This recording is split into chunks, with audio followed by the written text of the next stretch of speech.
Tax और दुकान का किराया बढ़ा दिया गया, फिर वापस प्रस्ताव लिया जाता है। क्या माजरा है? तो जनता ने तो आपके नाम पर वोट किया था, भारतीय जनता पार्टी के प्रत्याशी। बिल्कुल ये बात सही है कि हम लोगों ने भारतीय जनता पार्टी के नाम पर वोट नहीं मांगे थे, समर्थन दिए थे आप लेकिन हम लोगों ने निर्मला साहू मोनालिसा के बारे में समझा था कि ये नगर निगम के अच्छे मेयर और डिप्टी मेयर होंगे, और हमने बहुत सारे ऑर्गेनाइजेशन से पूछा कि किसको सपोर्ट किया जाए, तो उस बेसिस पर हम लोगों ने इन दोनों को सपोर्ट किया। और मैं जनता को इस बात के लिए बहुत ही धन्यवाद आभार व्यक्त करता हूं कि उन्होंने मेरे आग्रह को माना और इन लोगों को बहुमत से जिताया। लेकिन एडमिनिस्ट्रेटर जो नगर आयुक्त होते हैं और जो इसकी कमेटी होती है, उनको सभी बातों पर निर्णय करना पड़ता है। जहाँ तक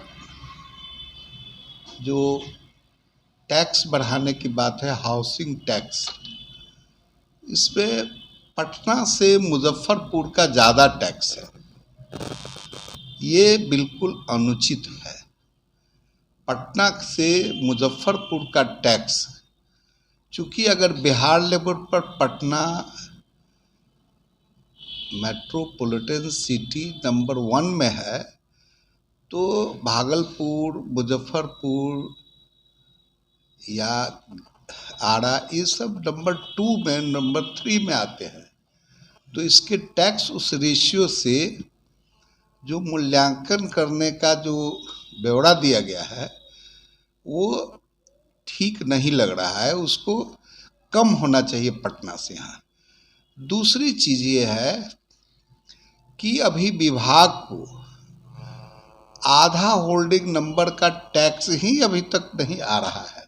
पूरे मुजफ्फरपुर जो नगर निगम की परिधि है, उस पर ओल्ड रेट से आधा, करीब आधा, 40-60% का रेशियो में टैक्स नहीं मिल रहा है। तो प्रथम दृष्टया होनी चाहिए कि उस टैक्स को हम लोग कलेक्ट करें, जिससे नगर निगम की आर्थिक स्थिति सुधर जाए। इसलिए ये बहुत डिस्पैरिटी मामला था और पहली बोर्ड की मीटिंग थी, इसलिए लोगों ने राय विचार दिया होगा कि इसको अभी नहीं, इस पर पूरा विधिवत विचार करके और सरकार से मंतव्य लेकर के, चूँकि पटना से ज़्यादा यहाँ का टैक्स नहीं होना चाहिए, तो ये करके करने का डिसीजन को हम सही मानते हैं और ये सही डिसीजन हुआ है। निर्णय इसको विचार विमर्श के बाद ही कुछ होनी चाहिए। जनता ने ही वोट देकर के जिताया था, तो जनता का मेयर है, लेकिन जनता पर ही वोट डालने की पहली बैठक में ही कोशिश की गई। देखिए, हर चीज़ जनता पर ही जाता है।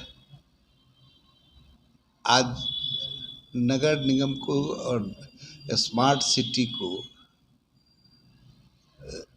जनता पर ही ना ये बोझ हो रहा है, तो दुकान टूट रहा है। क्या जनता इससे खुश है? खुश तो नहीं है, लेकिन ये करना पड़ रहा है। मैं प्रशासन से विनीत आग्रह कर रहा हूँ कि जहाँ ज़रूरी है आप हटा रहे हैं, रोड चौड़ीकरण में, ट्रैफिक मूवमेंट ठीक करने में, स्मार्ट सिटी बनाने में, वो कीजिए। लेकिन सरकारी ज़मीन बहुत जगह उपलब्ध है, इंक्रोचमेंट में है, फंसा हुआ है। आप उन जगहों पर इन दुकानदारों को दुकान बना करके इनको भी कीजिए, ताकि वो भूखमरी के शिकार नहीं हो। जैसे अगर स्टेशन रोड को आप हटाए हैं, अति को तो नगर निगम का बहुत बनाया हुआ था, तो हटाए हैं चौड़ीकरण के लिए, स्मार्ट रोड बनाने के लिए, तो मैं उस पर बहुत आपत्ति नहीं व्यक्त कर रहा हूँ। लेकिन मैं कहूँ कि हॉस्पिटल रोड में जो लकड़ी की सारी दुकानें हैं, वह दुकान बना करके अगर उन लोगों को उसमें डबल स्टोरेज कर करके अगर एडजस्ट किया जाए, तो ये अच्छी बात होगी कि नहीं होगी। इसी प्रकार से सरकार या डिस्ट्रिक्ट बोर्ड की बहुत सारी ज़मीनें ऐसे ही पड़ा हुआ है, या उसमें कुछ लोग अपना बना उना करके ही कर रहे हैं, उसका ना प्रॉपर रेंट आता है ना प्रॉपर व्यवस्था है।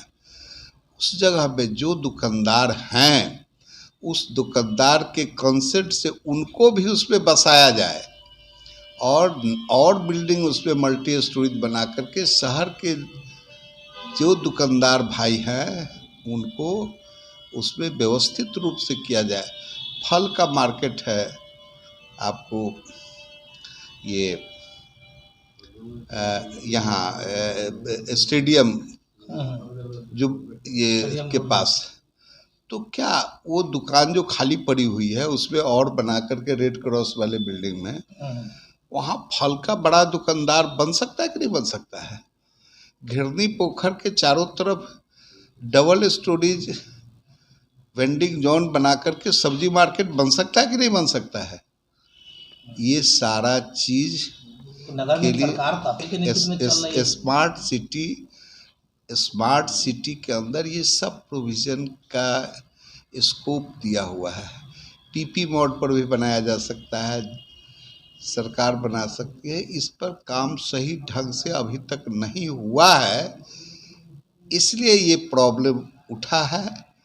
मैं सरकार और नगर निगम सरकार से भी आग्रह करूँगा कि वो इन सब विषयों पर वार्ता कर करके प्रशासन से और हटाने के साथ उनको कहीं बसाने की भी व्यवस्था हो। हाँ, ये बात सही है कि ठेला वाले जो सब्जी या कुछ बेचते हैं उनको लिबर्टी है, वो घूम करके मोहल्ले में बेचेंगे, सब्जी बेचेंगे, उनको बेचना चाहिए उसको, क्योंकि हमें एम्प्लॉयमेंट, हम नहीं सबको नौकरी नहीं दे सकते हैं, तो जॉब तो दे ही सकते हैं ना, वो काम कर करके खाए।